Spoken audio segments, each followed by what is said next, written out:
At yun nga, dahil gusto ko maging productive ang aking araw ng day off, ayan, pagkatapos ko kumain, magluto, maglinis, maglaba, naisipan kong mag-record ng kanta. Yun nga lang, ang pangit pala ng boses ko.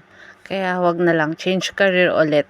Tapos yan, lumabas ako mga 3:00. Naisipan ko, hindi pa pala ako nagtatanghalian, almusal pa lang pala yung nakain ko. At on the way nga ako sa grocery, dahil bibili ako ng isda doon, meron dong luto na i-edit ko na lang. Nakita ko to si Ann Paman. Alam mo, parang nangangalay na siya. Ang 2 buwan na ata siya nandyan, nakatayo, simula nung November pa o October pa nga ata. Nakakatuwa naman dito sa HK, maraming ganyan lagi. Tapos, ayan na, nakita ko na yung isda na hinahanap ko. Paborito ko yan, $25. Medyo pricey. Tapos, napadaan niya ako dito sa frozen products. Ayan. Alam nyo ba, ang tagal ko nang gustong tikman niyang mga yan.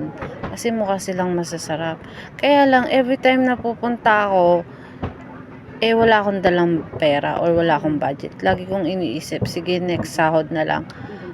Tapos, pagka may sahod na ako, naiisip ko wag na lang pala. Sayang pera. Ganun gawain ko dito sa Hong Kong. Yan, isip-isip ako. Ikot ako ng ikot kung saan-saan. Tapos biglang naiisip ko, wag na lang, sayang pera. Tingin-tingin lang ako, tapos compute. Never naman akong bumili. Isa pa yan. Ayan, yan, masarap. Mukhang masarap pala, hindi masarap. Hindi ko pa natitikman Dito rin pala sa Hong Kong, uso yung mga ganyan, no? Dito sa part na to, laging may mga kung anong-anong activity. Ngayon, ang activity nila, ayan, si Mario Brothers. Tapos may mga Christmas decoration.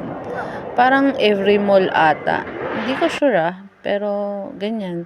Nakakatuwa lang dito sa Hong Kong, talagang ini-effortan nila. Yung ibang mall talaga, ang lalaki ng Christmas tree. Dito sa amin medyo maliit Ewan ko lang sa ibang parte, hindi pa ako umikot Pero dun sa ibang mall, makikita mo talaga ang lalaki ng mga Christmas lights nila, mga Christmas decor nila. Kaya yung ibang tourists, or ewan ko, local din, nagbibihis talaga at nagpipicture. At yan, pabalik na nga ako. Pero nag-emote-emote lang ako. Artehan ko lang, alam mo yan. Iniisip ko kung bibili ako ng gatas kasi parang tumatanda na ako At yun nga, nakakita ako ng fresh milk. Bibili ako kasi parang kailangan ko to. Hindi pala parang, kailangan ko talaga to. Pero bago ko yan kunin, ang dami ko pang naikutan. Tapos yan, bumili rin pala ako ng kape. Kasi kung kailangan ko ng gatas, mas kailangan ko to. Charot! Yan, 2 flavor. Masarap yan, lalo pag malamig. Bali, 6 ang binili ko. At bago nga matapos ang video na ito, na, paparinig ko na sa inyo ang aking golden voice. Yes! A few stolen moments is all that we share. You got your family and they need you there. Though I've tried to resist being last on your list, but no other man's gonna do.